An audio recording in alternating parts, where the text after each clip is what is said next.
প্রিয় শিক্ষার্থী, এখানে খেয়াল করো, পাওয়ার উপরেও আছে নিচেও আছে।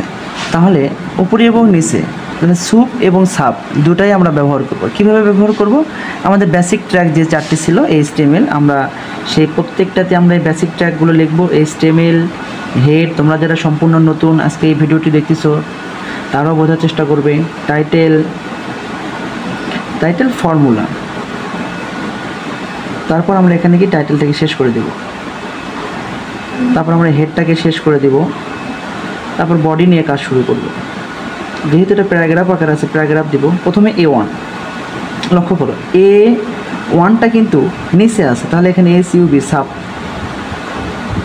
দিয়ে এখানে লিখতে হবে 1, আবার এই সাবটাকে শেষ করতে হবে। তারপর প্লাস এখানে কি আছে B, তাহলে আবার এখানে সাব 1, আবার এই সাবকে শেষ করতে হবে, ব্র্যাকেট দিয়ে দিতে হবে, দিয়ে তার মাথার উপরে কি আছে 2, তাহলে এখানে সুপ কত 2, আবার কত সুপটা কত শেষ, মাঝখানে সমান দিয়ে দিলাম সমান A, প্রথমে আছে সাব কত 1, তাহলে সাবকে শেষ করতে হবে। তারপর একটা ব্র্যাকেট দিয়ে তার উপরে আছে 2, লিখতে হবে SUP সুপ 2, এখানে সুপকে কী করতে হবে শেষ করতে হবে, মাঝখানে প্লাস 2A, এখানে A নিচে আছে, তাহলে সাব 1, এই সাবকে শেষ করে দেব।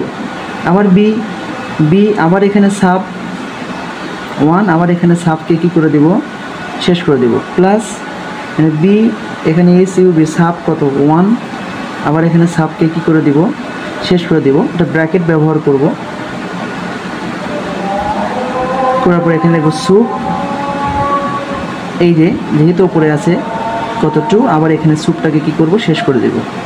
তারপর আমরা এই প্যারাগ্রাফটাকে শেষ করব, বডিকে শেষ করে দিব, তারপর HTML শেষ করব। আশা করি তোমরা প্রত্যেকেই বুঝতে পেরেছো।